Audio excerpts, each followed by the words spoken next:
యాదవ ముదిరాజ్ సామాజిక వర్గానికి సంబంధించి గతంలో బీఆర్ఎస్ కూడా కొంత అన్యాయం చేసింది. ఇక యాదవ సామాజిక వర్గము మిగతా బీసీ కమ్యూనిటీలకు సంబంధించి వాళ్ళు పూర్తిగా బీఆర్ఎస్ వైపు ఎందుకుంటారు, వారు బీజేపీ వైపు మళ్ళొచ్చే అవకాశం ఉంది కదా.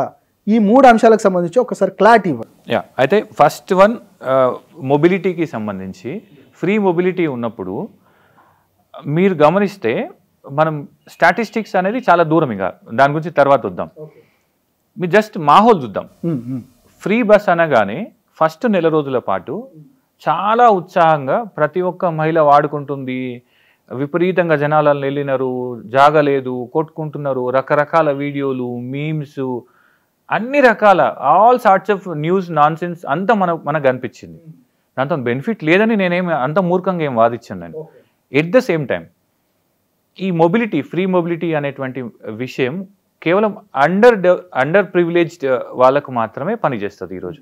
కానీ అండర్ ప్రివిలేజ్డ్ ఎవరైతే దారిద్ర్య రేఖకు దిగువన ఉంటారో వాళ్ళు సాధారణంగా రోజువారీ కమ్యూట్ చేయరు, రోజువారీ ప్రయాణాలకు పెట్టుకోరు. వాళ్ళు అమ్మ దగ్గరికి పోయినప్పుడు, అమ్మమ్మ దగ్గరికి పోయినప్పుడు, పెళ్ళికి పోయినప్పుడు, ఇంకే శుభకార్యానికో సావుకో పోయినప్పుడు, బయట ఊరికి పోయినప్పుడు పని చేస్తుంది. ఫస్ట్ థింగ్ అది. రెండోది, మనం ఒక బేసిక్ ప్రశ్న వేసుకుందాం. మనం ఉన్నప్పుడు బస్సుల పైన డిపెండ్ అయినటువంటి పాపులేషన్ రేషియో ఎంత, ఈరోజు అదర్ దాన్ బస్సుల పైన డిపెండ్ అయినటువంటి పాపులేషన్ రేషియో ఎంత. ఒకప్పుడు మనందరం కూడా కాలేజ్ పోవాలి అని అంటే బస్సు తప్పించి వేరే ఆప్షన్ లేనటువంటి పరిస్థితి ఉండే. దాని నుంచి స్లోగా స్పెషల్ ఆటోలు, ఓన్లీ బస్సులు, పిల్లల్ని డ్రాప్ చేయడం కోసం, పికప్ చేయడం కోసం, స్టూడెంట్స్ కోసం స్పెషల్ ఆటోలు. ఒక చిన్న ఉద్యోగి, ఒక 10-12 వేల ఉద్యోగం చేసుకునేటువంటి ఒక వ్యక్తి, గ్రామీణ ప్రాంతంలో ఉన్నటువంటి వ్యక్తి కూడా ఈరోజు ఒక 2 వీలర్ తీసుకొని నడిపించుకుంటున్నారు. ఈరోజు హైదరాబాద్లో దాదాపు 1 కోటి మంది నివసించేటువంటి హైదరాబాద్లో ఎంతమంది బస్సుల పైన వెళ్తున్నారు, ఎంతమంది వ్యక్తిగత వాహనాలపైన వెళ్తున్నారు. కాబట్టి ఈ చెప్పడానికి చాలా బాగుంటుందండి. అంటే మహిళలందరికీ ఉచిత బస్సు ప్రయాణం అనేది డెఫినెట్గా బాగుంటుంది. కానీ దానివల్ల రాజకీయంగా ప్రయోజనం వస్తుందా అనేటువంటి మాట చెప్పినప్పుడు నేను I seriously doubt for simple reason. ఏంటిదనంటే ప్రతి ఒక్క మహిళకి ప్రతి నెల ఖచ్చితంగా కొన్ని 100 రూపాయలు, 200 రూపాయలు, 500 రూపాయలు, 2000 రూపాయలు, 3000 రూపాయలు మిగిలితే వాళ్ళు కమిటెడ్గా ఓటేసేటువంటి అవకాశం ఉంటుంది. 6000 మిగులుతున్నాయి అంటున్నారు.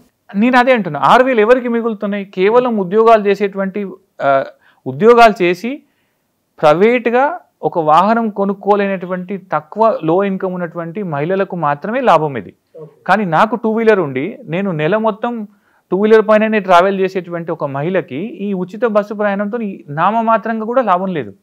కాబట్టి ఇప్పుడు మీరు గమనిస్తే బస్సులలో ఒకప్పుడు 3 నెలల కింద, 2 నెలల కింద 80% మహిళలు, 20% మెన్ ఉండేది. ఇప్పుడు మీరు ఏ బస్సులైనా వెళ్ళి చూడండి, మీరు ఈ ఉచిత బస్సు ప్రయాణంకి ముందు ఏ పరిస్థితి అయితే ఉందో అదే పరిస్థితి ఉంది. పోనీ ఇది అన్ని బస్సులలో ఉందా? ఇప్పుడు మా అమ్మ నిజామాబాద్ నుంచి హైదరాబాద్ రావాలంటే లగ్జరీ బస్సులు ఎక్కి రాలేదు ఆమె, మళ్ళీ ఆర్డినరీ బస్సు ఎక్కి రావాలి. లిమిటేషన్స్ లేవనేది ఏం లేదు, లిమిటేషన్స్ ఉన్నాయి. అందరికీ ప్రయోజనం జరుగుతుంది అనేటువంటిది కూడా అవాస్తవం. పైగా నేను ఇంతకుముందు చెప్పిన ప్రజలకి నువ్వు ఉచిత బస్సు ఉచిత బస్సు యూజ్ చేసేటువంటి మహిళలకి 2000, 3000 నువ్వు డబ్బులు డైరెక్ట్గా ట్రాన్స్ఫర్ చేయి. నీకు ఆ బెనిఫిట్ వేరుంటుంది, ఆ ప్రభుత్వం పట్ల కమిట్మెంట్ వేరుంటుంది, సానుకూలత వేరుంటుంది. కాబట్టి ఉచిత బస్సు ప్రయాణం పైననే కాంగ్రెస్ పార్టీ కనుక ఆధారపడితే మొత్తం మహిళలు మా వైపే వస్తారని కనుక అనుకుంటే అది వాళ్ళ ఇగ్నోరెన్స్ అని మాత్రమే చెప్పగలుగుతా. ఇంకా సామాజిక సమీకరణాలకు సంబంధించి ముఖ్యంగా మాదిగ సామాజిక వర్గానికి సంబంధించి ఎంఆర్పిఎస్ లేవనెత్తినటువంటి వర్గీకరణ కానీ, ఆ సామాజిక వర్గం సుదీర్ఘకాలం గడుతున్న వర్గీకరణ, ఏబిసిడి వర్గీకరణ విషయంలో బీజేపీ ఒక లైన్ తీసుకుంది అనేటువంటి మాట ఉంది. సో బీజేపీ ఎన్ని మాటలు చెప్పినా కానీ బీజేపీ గెలవగలిగేటువంటి స్థానాల్లో మాత్రమే ఆ మాదిగ సామాజిక వర్గం అటేస్తుంది. అంటే కొంత రేషనాలిటీ ఉంది, కొంత ప్రాక్టికాలిటీ ఉంది. బట్ వేరాజ్ ఖమ్మంలో బీజేపీ లేదు, నల్గొండలో బీజేపీ లేదు, మహబూబ్ నగర్, నగర్ కర్నూలు లాంటి దగ్గర కూడా బీజేపీ పోటీలోనే లేదు. ఇట్లా చాలా దగ్గరలో దాదాపు సగం జిల్లాలలో బీజేపీ పోటీలోనే లేనటువంటి పరిస్థితులలో నాకు కోపం ఉంటే నేను నిన్ను ఓడగొట్టడం అనేటువంటి లైన్ తీసుకొని ఓటేస్తా. అంటే ఎన్నికలలో చాలా సందర్భాలలో నిలబడ్డటువంటి అభ్యర్థుల ఎంపిక కాదు, అభ్యర్థుల తిరస్కరణ.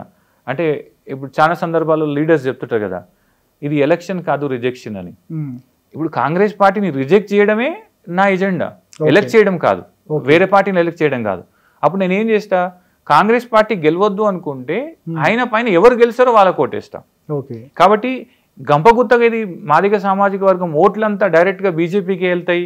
బీజేపీకి క్యాడర్ లేకున్నా, లీడర్ లేకున్నా, క్యాండిడేట్ లేకున్నా ఆ 15% ఓట్లు అటు పోతాయి అనేది చాలా ఇంప్రాక్టికల్ అనాలిసిస్ అంట. కానీ ఎక్కడైతే బీజేపీ బలంగా ఉంటుందో కొంత ఎడ్జ్ ఉండేటువంటి అవకాశం ఉంది. కానీ బీజేపీ ఎన్ని దగ్గరలో బలంగా ఉందని చూస్తే 4-5 దగ్గరలో తప్పించి మిగిలిన దగ్గరలో బీఆర్ఎస్ ని దాటి, కాంగ్రెస్ ని దాటి లీడింగ్ లో ఉండేటువంటి పరిస్థితి అయితే కనిపిస్తలేదు ఈరోజు. ఫర్ టూ మెనీ రీజన్స్ ఉన్నాయి దానికి.